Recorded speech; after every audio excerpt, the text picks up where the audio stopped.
Henry Ford was an American industrialist and business magnate.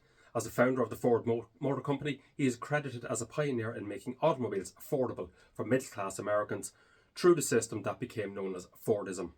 In 1911, he was awarded a patent for the transmission mechanism that would be used in the Ford Model T and other automobiles. Ford was born in a farmhouse in Springswell Township in Michigan and left home at the age of 16 to find work in Detroit. It was a few years after this time that Ford first experienced automobiles, and throughout the later half of the 1880s, he began repairing and later constructing engines, and through the 1890s worked with a division of Edison Electric. He founded the Ford Motor Company in 1903 after prior failures in business, but success in constructing automobiles. The introduction of the Ford Model T vehicle in 1908 is credited with having revolutionised both transportation and American history. As the sole owner of the Ford Motor Company, Ford became one of the wealthiest people in the world. He was also among the pioneers of the 5-day work week. Ford believed in consumerism and that could help to bring about world peace. His commitment to systematically lowering costs resulted in many technical and business innovations, including a franchise system which allowed for car dealerships throughout North America and in major cities in 6 continents. Hello everybody, you're very welcome back to the channel. This is a video that I was initially very reluctant to make. I'll hold my hands up, I'm not the biggest fan of Henry Ford. I have no issue with the Ford Motor Company, with Ford machinery, with Ford tractors, Ford cars down throughout the years. Some fantastic products. Henry Ford himself, though, is a man who is steeped in controversy, as you will find out in this video. So, yeah, thinking long and hard about it, I obviously decided I had to make a video on Henry Ford, as I made one on John Deere and David Brown, and I will make on others. It would be rude to leave him out. But for anyone that is a Henry Ford fan, there's a lot of history in this that you might not like, and some of it did actually surprise me. Some of it, I knew a lot of it, but I didn't know as much as you're about to find out. It is a long video, so sit back, relax and enjoy it, and thanks to everyone for watching. Ford was known for his pacifism during the first years of World War I. Although during the war, his company became a major supplier of weapons, he also promoted the League of Nations. In the 1920s, Ford promoted antisemitism through his newspaper, The Dearborn Independent, and the book, The International Jew. He opposed his country's entry into World War II and served for a time on the board of America First Committee. After his son Edsel died in 1943, Ford resumed control of the company, but was too frail to make decisions and quickly came under the control of several of his subordinates. He turned over the company to his grandson Henry Ford II in 1945. Upon his death in 1947, he left most of his wealth to the Ford Foundation, and control of the company went to his family. And just to point out that all the information that is in this video today, it all comes from highly reputable sources, biographies that have been written about Henry Ford. Everything has been checked, and everything that you hear in this video about Henry Ford is 100% verifiable information, whether you like it or not. Anyone that has a Ford, if you had a Ford car, a Ford tractor, anything throughout the years, if you work for Ford, if you know a little bit about Henry Ford himself, please, as I always say, put it in the comments and get a little bit of a conversation going, as always. Looking at his early life, so Henry Ford was born on July the 30th, 1863 on a farm in Springwells Township, Michigan. His father, William Ford, was born in County Cork in Ireland to a family that had emigrated from Somerset in England in the 16th century. His mother, Mary Ford, was born in Michigan as the youngest child of Belgian immigrants. Her parents died when she was a child, and she was adopted by neighbours called the Hearns. Ford finished 8th grade at a one-room school, Springswells Middle School. He never attended high school. He later took a bookkeeping course at a commercial school. His father famously gave him a pocket watch when he was 12, and at 15, Ford dismantled and reassembled the timepieces of friends and neighbours dozens of times, gaining the reputation of a watch repairman. Ford said that 2 significant events occurred in 1875 when he was 12. He received the watch and he witnessed the operation of Nichols and Shepard road engine, the first automobile other than a horse-drawn, obviously, that he had ever seen. Ford was devastated when his mother died in 1876. His father expected him to take over the family farm eventually, but he despised farm work. He later wrote, "I never had any particular love for the farm. It was the mother of the farm that I loved." In 1879, Ford left home to work as an apprentice machinist in Detroit, first with James F. Flower and Brothers, and later with the Detroit Dry Dock Company.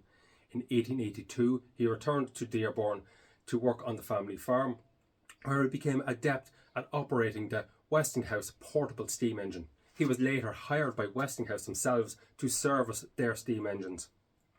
In his farm workshop, Ford built a steam wagon or tractor and a steam car, but thought steam was not suitable for light automobiles, as the boiler was obviously too dangerous.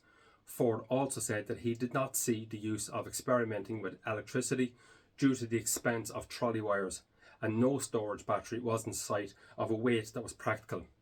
In 1885, Ford repaired an auto engine, and in 1887 he built a 4-cycle model with a 1-inch bore and a 3-inch stroke, and in 1890 Ford started work on a 2-cylinder engine. Ford said that in 1892 I completed my first motor car powered by a 2-cylinder 4-horsepower motor with a 2.5-inch bore and a 6-inch stroke, which was connected to a countershaft by a belt and then to the rear wheel by a chain. The belt was shifted by a clutch lever to control speeds at 10 or 20 miles per hour, augmented by a throttle. Other features included 28-inch wire bicycle wheels with rubber tyres, a foot brake, a 3-gallon gasoline tank, and later a water jacket around the cylinders for cooling. Ford added that in the spring of 1893, the machine was running to his partial satisfaction and giving an opportunity further to test out the design and materials out on the road. Between 1895 and 1896, Ford drove that machine about 1,000 miles. He then started on a second car in 1896 and eventually bringing 3 of them into his home workshop. Looking at his personal life, then Ford married Clara Jane Bryant on April the 11th in 1888 and supported himself by farming and running a sawmill. And they only had just one child, of course, that was Edsel Ford. So looking at his career then, in 1891, Ford became an engineer with the Edison Illuminating Company of Detroit. After his promotion to chief engineer in 1893, he had enough time and money to devote attention to his experiments on gasoline engines. These experiments culminated in 1896 with the completion of a self-propelled automobile, which he named the Ford Quadricycle. He test drove it on June the 4th after various test drives. Ford brainstormed ways to improve the quadricycle. Also in 1896, Ford attended a meeting of Edison executives where he was introduced to Thomas Edison himself. Edison approved of Ford's automobile experimentation. Encouraged by Edison, Ford designed and built a second automobile, completing it in 1898. Backed by the capital of Detroit lumber baron William H. Murphy, Ford resigned from the Edison Company and founded the Detroit Automobile Company on August 5, 1899. However, the automobiles produced were of lower quality and higher price than Ford had wanted. Ultimately, the company was not successful and was dissolved January 1901. With the help of C. Harold Wills, Ford designed, built and successfully raced a 26 horsepower automobile in October 1901. With the success, Murphy and other stockholders in the Detroit Automobile Company formed the Henry Ford Company on November 30th, 1901, with Ford himself as chief engineer. In 1902, Murphy brought Henry M. Leland as a consultant, nothing to the Leyland tractor company, Henry M. Leland as a consultant. Ford, in response, left the company bearing his name. With Ford gone, Leyland renamed the company the Cadillac Automobile Company. Teamed up with former racing cyclist Tom Cooper, Ford also produced the 80 horsepower racer, the 999, which Barney Oldfield was to drive to victory in a race in October 1902. Ford received the backing of the old acquaintance Malcolmson, a Detroit area coal dealer. They formed a partnership, Ford and Malcolmson Limited, to manufacture automobiles. Ford went to work designing an inexpensive automobile, and the duo leased a factory and contacted with a machine shop owner, John and Horace Dodge, to supply over $160,000 in parts. Sales were slow and a crisis arose when the Dodge brothers demanded payment for their first shipment. In response, Malcolmson brought in another group of investors and convinced the Dodge brothers to accept a portion of the new company. Ford and Malcolmson was reincorporated as the Ford Motor Company on June the 16th, 1903, with $28,000 in capital. The original investors included Ford and Malcolmson, the Dodge brothers, Malcolmson's uncle John S. Gray, his secretary James Cousins, and two of Malcolmson's lawyers, John W. Anderson and Horace Rackham. Because of Ford's volatility, Gray was elected president of the company. Ford then demonstrated a newly designed car on the ice of Lake St. Clair, driving 1 mile, 1.6 kilometres in 39.4 seconds and setting a new land speed record of 91 miles an hour, so roughly 146 kilometres per hour. Convinced by this success, race driver Barney Oldfield, who named his first Ford model the 999 in honour of the fastest locomotive of the day, took the car around the country, making the Ford brand known throughout the United States. Ford also was one of the very early backers of the Indianapolis 500. In 1909, Ford applied for the patent on his new transmission mechanism, and it was awarded the patent in 1911. So let's look at the Model T. So the Model T debuted on October the 1st, 1908. It had a steering wheel on the left, which every other company soon copied. The entire engine and transmission were enclosed. The 4 cylinders were cast in a solid block. The suspension used 2 semi-elliptic springs. The car was simple to drive and easy and inexpensive to repair. It was so expensive at $825 in 1908, so that's roughly $28,000 today, with the price falling every year. By the 1920s, the majority of American drivers had learned to drive on the Ford Model T. Ford created a huge publicity machine in Detroit to ensure every newspaper carried stories and ads about the new product. Ford's network of local dealers made the car ubiquitous in almost every city in North America. As independent dealers, the franchisees grew rich and publicised not just Ford, but the concept of the car itself. Local motor clubs sprang up to help new drivers and encourage them to explore the countryside. Ford was also always eager to sell to farmers who looked at the automobile as a commercial device to help their business. Sales skyrocketed. Several years posted 100% gains on the previous year. In 1913, Ford introduced moving assembly belts into his plants, which enabled an enormous increase in production. And although Ford is often credited with the idea, contemporary sources indicate that the concept and development came from employees Clarence Avery, Peter Martin, Charles Sorensen, and C. Harold Wills.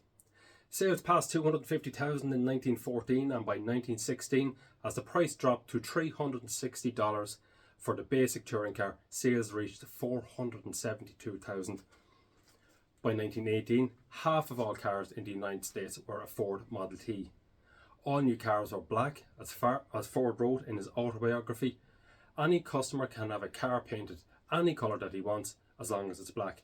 Until the development of the assembly line, which mandated black because it's quicker drying time, Ford Model Ts were available in other colours, including red. The design was fervently promoted and defended by Ford, and production continued until the late 1927. The final total production of Ford Model Ts was 15,007,034. This record stood for the next 45 years and was achieved in 19 years from the introduction of the Model T in 1908. Henry Ford turned the presidency of the Ford Motor Company over to his son Edsel Ford in December 1918. Henry retained final decision authority and sometimes reversed the decision of his son. Ford started another company, Henry Ford and Son, and made a show of talking himself into the best employees to the new company. The goal was to scare the remaining holdout stockers of the Ford Motor Company to sell their stakes to him before they lost most of their value. Ford, of course, was determined to have full control over strategic decisions. The ruse worked, and Henry and Edsel purchased all remaining stock from other investors, thus giving the family sole ownership of the company. In 1922, Ford also purchased the Lincoln Motor Company, founded by Cadillac founder Henry Leland and his son Wilfred during World War I. The Lelands briefly stayed to manage the company, but were soon expelled from it. Despite the acquisition of a premium car maker, Henry displayed relatively little enthusiasm for the luxury brand of automobiles. In contrast, Edsel, who actively sought to expand Ford into an upscale market. The original Lincoln Model L that the Leylands had produced in 1920 was also kept in production, untouched for a decade until it became too outdated. It was replaced by the modernised Model K in 1931. And of course, if anybody has any history, as I always say with any of these models, anything that we speak about, please, as always, throw it into the comments. By the mid-1920s, General Motors was rapidly rising in the leading American vehicle manufacturer. GM President Alfred Sloan established the company's price ladder, whereby GM would offer automobiles for every purse and purpose, in contrast to Ford's lack of interest in anything outside the low-end market. Although Henry Ford was against replacing the Model T, now 16 years old, Chevrolet was mounting a bold new challenge as GM's entry-level division into the company's price ladder. Ford also resisted the increasingly popular idea of payments for cars. With Model T sales starting to slide, Ford was forced to relent and approve work on a successor model, shutting down production for 18 months. During this time, Ford reconstructed a massive new assembly plant at River Rouge for the new Model A, which was launched in 1927. In addition to its price ladder, GM also quickly established itself at the forefront of automotive styling under Harley Earl's Arts and Colour department, another area of automobile design that Henry Ford did not entirely appreciate or understand. Ford would have the true equivalent of the GM styling department, would not have the true equivalent of the GM styling department for many years to come. So looking at the Model A in Ford's later career, so by 1926, flagging sales of the Model T finally convinced Ford to make the new model. He pursued the project with a great deal of interest in the design of the engine, chassis and other mechanical necessities, while leaving the body design to his son. Although Ford fancied himself as an engineering genius, he had little formal training in mechanical engineering and could not even read blueprints. The talented team of engineers performed most of the actual work of designing the Model A and later the flathead V8, with Ford supervising them closely and giving them overall direction. Edsel also managed to prevail over his father's initial objections in the inclusion of the sliding shift transmission. The result, of course, was the Ford Model A, introduced in December 1927 and produced through to 1931 with a total output of more than 4 million. Subsequently, the Ford company adopted an annual model change system similar to that recently pioneered by its competitor, General Motors, and it's still obviously used by automobiles today. Not until the 1930s did Ford overcome his objection to finance companies, and the Ford-owned Universal Credit Corporation became a major car financing operation. Henry Ford still resisted many technological innovations such as hydraulic brakes and all-metal roofs, but Ford automobiles did not adapt until sometime around 1935. For 1932, however, Ford dropped a bombshell with the flathead Ford V8, the first low-priced 8-cylinder engine. The flathead V8 variants, of which were used in the Ford automobiles for nearly 20 years, was the result of a secret project launched in 1930, and Henry had initially considered a radical X8 engine before agreeing to a conventional design. It gave Ford a reputation for performance, making it well suited for hot rodding. Also at Edsel's insistence, Ford launched the Mercury in 1939 as a mid-range make to challenge Dodge and Buick, although Henry had displayed relatively little enthusiasm for this model. Like a lot of other automobile companies, Ford entered the aviation business during World War I, building Liberty engines. After the war, it returned to auto manufacturing until 1925, when Ford acquired the Stout Metal Airplane Company. Ford's most successful aircraft was the Ford 4AT tri-motor, often called the Tin Goose because of its corrugated metal construction. It used a new alloy called All-Clad and combined the corrosive resistance of aluminium with the strength of duralumin. The plane was similar to Fokker's 573M. The tri-motor first flew on June 11, 1926, and was the first successful US passenger airliner accommodating about 12 passengers in a rather uncomfortable fashion. Several variants were also used by the US Army. The Smithsonian Institution has honoured Ford for changing the aviation industry. 199 tri-motors were built before it was discontinued in 1933, when the Ford airplane division shut down because of poor sales during the Great Depression. In 1985, Ford was posthumously induced into the National Aviation Hall of Fame for his impact on the industry. He famously opposed the war, which he viewed as a terrible waste, and supported causes that opposed military intervention. He became highly critical of those who he felt financed war, and he tried to stop them. In 1915, the pacifist Rosika Schwimmer gained favour with Ford, who agreed to fund a peace ship to Europe, where World War I was raging. He led 170 other peace activists. Ford's pastor, Reverend Samuel S. Marcus, accompanied him on the mission. Marcus headed Ford's sociology department from 1913 to 1921. Ford talked to President Woodrow Wilson about the mission, but he had no government support. His group went to neutral Sweden and the Netherlands to meet with peace activists, a target of much ridicule. Ford left the ship as soon as it reached Sweden. In 1915, Ford blamed German Jewish bankers for instigating the war. According to biographer Stephen Watts, Ford's status as a leading industrialist gave him a worldview that warfare was wasteful folly and that it retarded long-term economic growth. The losing side in the war typically suffered heavy damage. Small businesses were especially hurt, for it takes years to recuperate. He argued in many newspaper articles that a focus on business efficiency would discourage warfare, because if every man who manufactures an article would make the very best he can be in the very best at the very lowest possible price, the world could be kept out of war, for commercialists would not have to search for outside markets which the other fellow covets. Ford admitted that munitions makers enjoyed wars, but he argued that most businesses wanted to avoid war and instead work to manufacture and sell useful goods, hire workers and generate steady long-term profits. And I don't think anybody can disagree with anything that's in that section. Ford British factories produced Fords and tractors to increase the British food supply, as well as trucks and warplane engines. When the US entered the war in 1917, Ford went quiet on foreign policy. His company became a major supplier of weapons, especially the Liberty engines for warplanes and anti-submarine boats. In 1918, with the war on and the League of Nations a growing issue in global politics, President Woodrow Wilson, a Democrat, encouraged Ford to run for a Michigan seat in the US Senate. Wilson believed that Ford could tip the scales in Congress in favour of Wilson's proposed league. "You are the only man in Michigan who can be elected and help bring about peace if you so desire," the president wrote to Ford.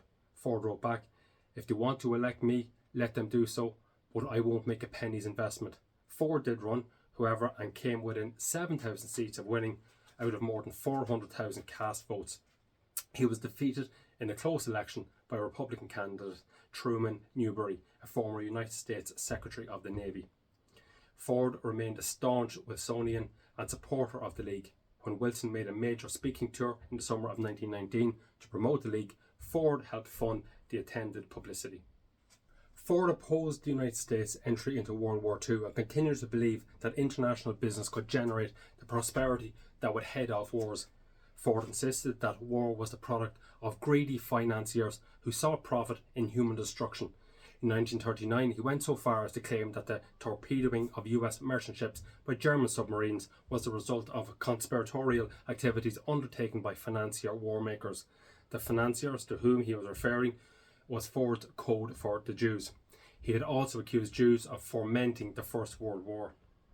In the run-up to World War II, and when the war erupted in 1939, he reported that he did not want to trade with belligerents. Like many other businessmen of the Great Depression era, he never liked or entirely trusted the Franklin D. Roosevelt administration, and thought Roosevelt was inching the US closer to war. Ford continued to do business with Nazi Germany, including the manufacture of war materials. However, he also agreed to build warplane engines for the British government. In early 1940, he boasted that the Ford Motor Company would soon be able to produce 1,000 US warplanes a day, even though it did not have an aircraft production facility at the time. Beginning in 1940, with the requisition of between 100 and 200 French POWs to work as slave labourers, Ford work contravened Article 31 of the 1929 Geneva Convention. When Rolls-Royce sought a US manufacturer as an additional source for the Merlin engine, as fitted to the likes of the Spitfire and the Hurricane fighters, Ford first agreed to do so and then reneged. He lined up behind the war effort and the US entered in December 1941.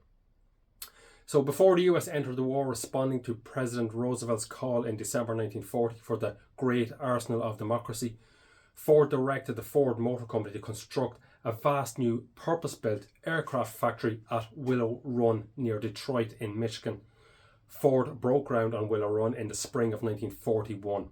The B-24 component production began in May 1942, and the first completed B-24 came off the assembly line in October 1942. At 3,500,000 square foot, it was the largest assembly line in the world at the time. At its peak in 1944, the Willow Run plant produced 650 B-24s per month, and by 1945, Ford was completing each B-24 in 18 hours, with one rolling off the assembly line every 58 minutes. Ford produced 9,000 B-24s at Willow Run, half of the 18,000 total production. When Edsel Ford died of cancer in 1943 at age just 49, Henry Ford nominally resumed control of the company, but a series of strokes in the late 1930s had left him increasingly debilitated, and his mental ability was fading. Ford was increasingly sidelined and others made decisions in his name. The company was controlled by a handful of senior executives led by Charles Sorensen, an important engineer and production executive at Ford, and Henry Bennett, the chief of Ford's service unit, Ford's paramilitary force that spied on and enforced discipline upon Ford's employees. Ford grew jealous of the publicity Sorensen received and forced Sorensen out in 1944. Ford's incompetence led to discussions in Washington about how to restore the company, whether by wartime government fiat or by investigating a coup among executive and directors. So nothing happened until around 1945 when, with bankruptcy a serious risk, Ford's wife Clara and Edsel's widow Eleanor confronted him and demanded he pass control of the company to his grandson Henry Ford II. They threatened to sell off their stock, which amounted to 3/4 of the company's total share, if he refused. Ford was reportedly infuriated, but he had no choice but to give in. The young man took over, and his first act of business was to fire Harry Bennett.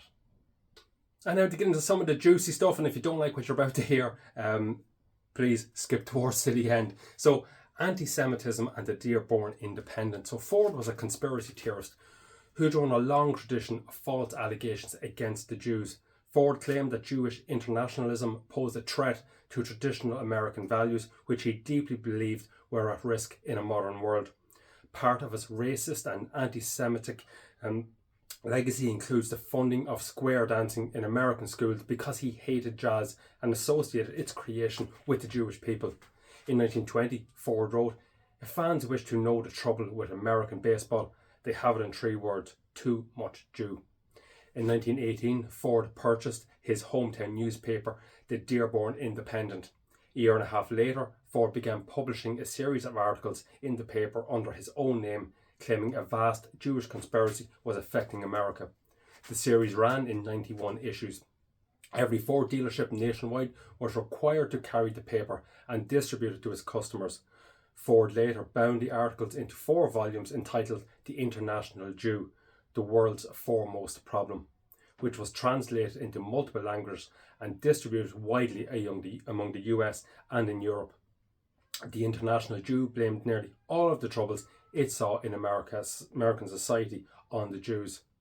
The Independent ran under Ford's ownership until its closure in 1927, with around 700,000 readers of his newspaper.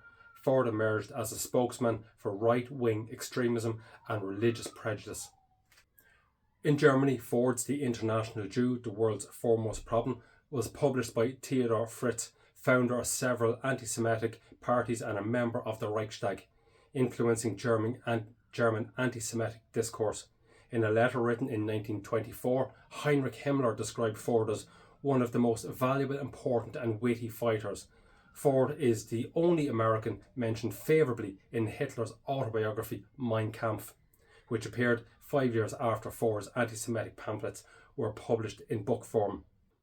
Adolf Hitler is said to wrote, "Only Ford still maintains full independence, the controlling masters of the producers in a nation of 120 million. Speaking in 1931 to a Detroit newspaper, reporter Hitler said, "I regard Henry Ford as my inspiration," explaining his reason for keeping a life-size portrait of Henry Ford behind his desk.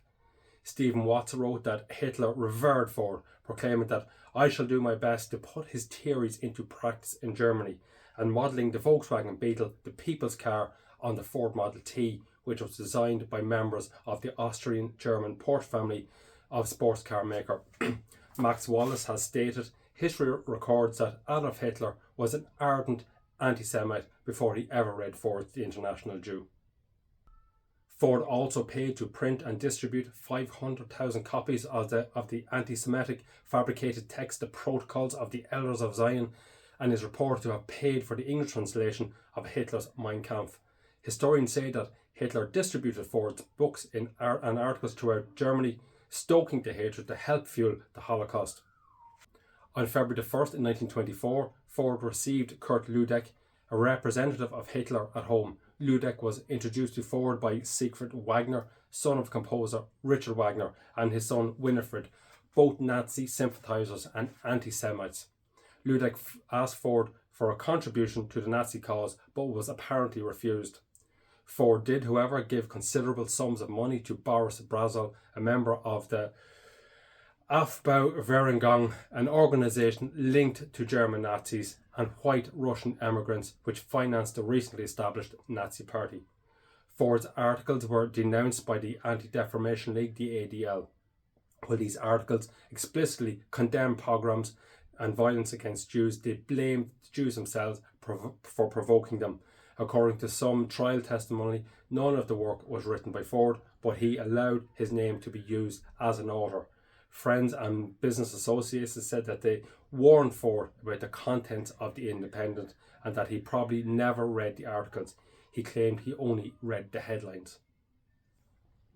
On the other hand, court testimony in a libel suit brought by one of the targets of the newspaper alleged that Ford did know about the contents of The Independent in advance of publication. A libel lawsuit was brought by San Francisco lawyer and Jewish firm cooperative organiser Aaron Shapiro in response to the anti-Semitic remarks, and led Ford to close The Independent in December 1927. News reports at the time quoted him as saying he was shocked by the content and unaware of its nature. During the trial, the editor of Ford's own page, William Cameron, testified that Ford had nothing to do with the editorials, even though they were under his byline. Cameron testified at the libel trial that he never discussed the content of the pages or sent them to Ford for his approval. Investigative journalist Max Wallace noted that whatever credibility this absurd claim may have had was soon undermined when James L. Miller, a former Dearborn Independent employee, swore under oath that Ford had told him he intended to expose Shapiro. Michael Barkin observed that Cameron would have continued to publish such anti-Semitic material without Ford's explicit instructions seemed unthinkable to those who knew both men. Mr. Stanley Rudiman, a Ford family intimate, remarked that "I don't think Mr. Cameron ever wrote anything for publication without Ford's approval." According to Spencer Blakesley, the ADL mobilised prominent Jews and non-Jews to publicly oppose Ford's message. They formed a coalition of Jewish groups for the same purpose and raised constant objections to the Detroit press. Before leaving his presidency early in 1921, Woodrow Wilson joined other leading Americans in a statement that rebuked Ford and others for their anti-Semitic campaign. A boycott against Ford's products by Jews and liberal Christians also had an impact, and Ford shut down the paper in 1927, recanting his views in a public letter to Sigmund Livingston, president of the ADL. Wallace also found that Ford's apology was likely, or at least partially motivated by a business that was slumping as a result of his anti-Semitism, repelling potential buyers of Ford cars. Up until the apology, a considerable number of dealers who had been required to make sure that the buyers of Ford cars received The Independent bought up and destroyed copies of the newspaper rather than to alienate their customers. Ford in 1927, his apology was well received. 4/5 of the hundreds of letters addressed to Ford in July 1927 were from Jews, and almost without exception they praised the industrialist. In January 1937, a Ford statement to the Detroit Jewish Chronicle disavowed any connection whatsoever with the publication in Germany of a book known as The International Jew. Ford, however, allegedly never signed a retraction and apology, which was written by others. Rather, his signature was forged by Harry Bennett, and Ford never actually recanted his anti-Semitic views, stating in 1940, "I hope to republish The International Jew again sometime." In July 1938, the German consul in Cleveland gave Ford, on his 75th birthday, the award of the Grand Cross of the German Eagle. So this is the highest medal in Nazi Germany could bestow upon a foreigner. James D. Mooney, Vice President of Overseas Operations for General Motors, received a similar medal, the Merit Cross of the German Eagle First Class.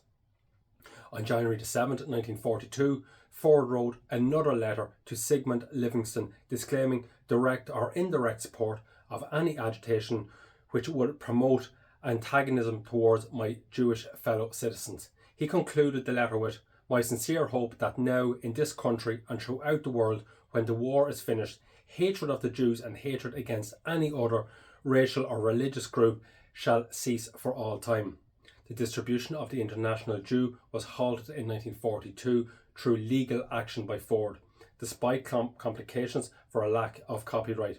It is still banned in Germany. Extremist groups often recycle this material, and it still appears on anti-Semitic and neo-Nazi websites. Ford's philosophy was one of economic independence for the United States. His River Rouge plant became the world's largest industrial complex, pursuing vertical integration to such an extent that it could produce its own steel. Ford's goal was to produce an automobile from scratch without reliance on foreign trade. He believed in the global expansion of his company. He believed in international trade and cooperation led to international peace, and he used the assembly line process and production of the Model T to demonstrate it. He opened Ford's assembly plants in Britain and Canada in 1911 and soon became the biggest automobile manufacturer in those countries. In 1912, Ford cooperated with Giovanni Agnelli of Fiat to launch the first Italian automotive assembly plants. The first plants in Germany were built in the 1920s, and the encouragement of Herbert Hoover and the Commerce Department, which agreed with Ford's theory that international trade was essential to world peace and reduced the chance of war. In the 1920s, Ford also opened plants in Australia, France, India and Mexico, and by 1929 he had a successful dealership on 6 continents. Ford experimented with commercial rubber plantation in the Amazon jungle called Fordlandia, and it failed. In 1929, Ford made an agreement with the Soviets to provide technical aid over 9 years in building the first Soviet automobile plant, GAZ.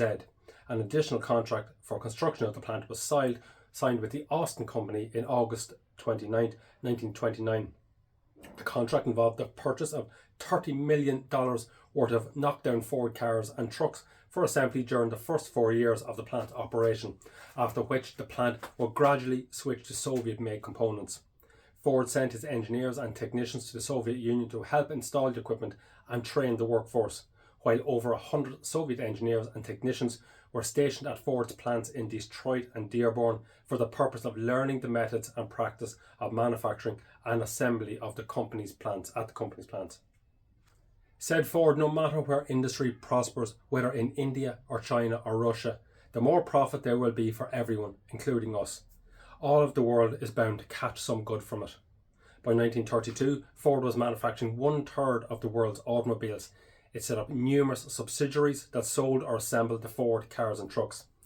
Ford's image transfixed Europeans, especially the Germans, arousing the fear of some and infatuated of others, and the fascination among all.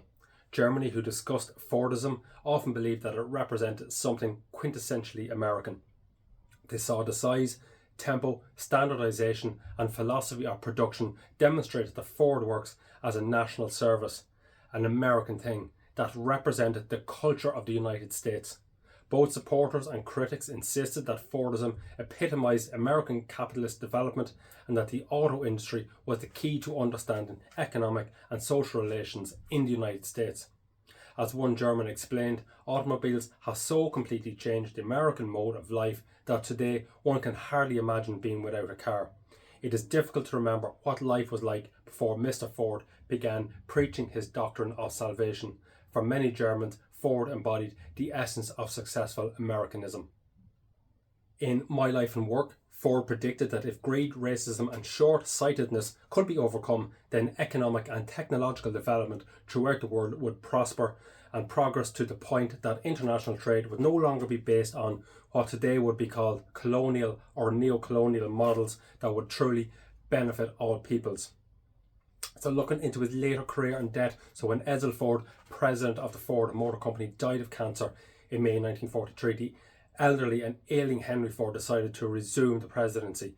By this point, Ford, who was nearly 80 years of age, had experienced several cardiovascular events, variously cited as heart attacks or strokes. It was mentally inconsistent, suspicious, and generally no longer fit for such immense responsibilities.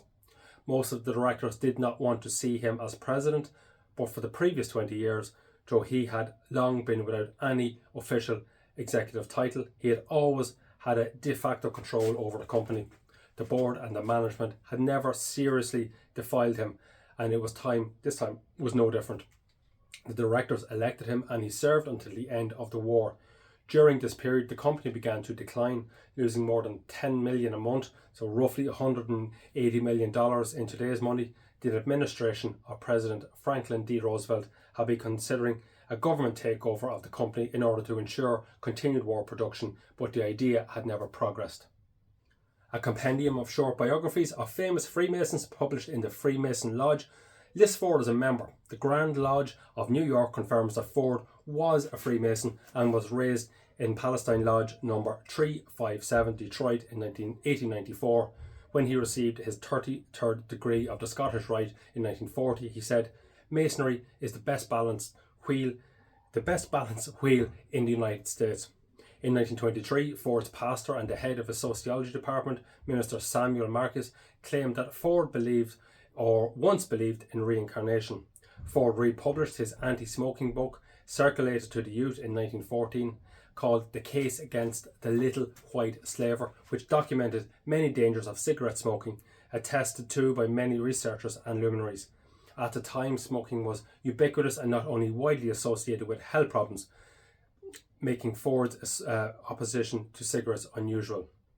So looking at interest and material science and engineering, Henry Ford also had a long-held interest in material science and engineering. He enthusiastically described his company's adoption of vanadium steel alloys and subsequent metallurgical R&D work. Ford also had a long-standing interest in plastics development from agricultural products, particularly soybeans. He cultivated a relationship with George Washington Carver for this purpose. His health failing, Ford passed the company presidency to his grandson, Henry Ford II, on December 1945 and retired. He died on April 7, 1947, of a cerebral hemorrhage at Fairlane, his estate in Dearborn, at the village where up to 5,000 people per hour filed past the casket. Funeral service was held in Detroit's Cathedral Church of St. Paul, and he was buried in the Ford Cemetery in Detroit. So that's it, everyone. That's Henry Ford in a nutshell. Take from it what you will. He had his brilliant points, he had his bad points, but that's it. If you've got any comments, of course, drop them in the comment section. Get the conversation going. If you've gotten to the end, thank you very much. It's a long video full of information. Some of it can be boring to some people. I find it fascinating, but to everyone, I will see you all next week. Thank you so much.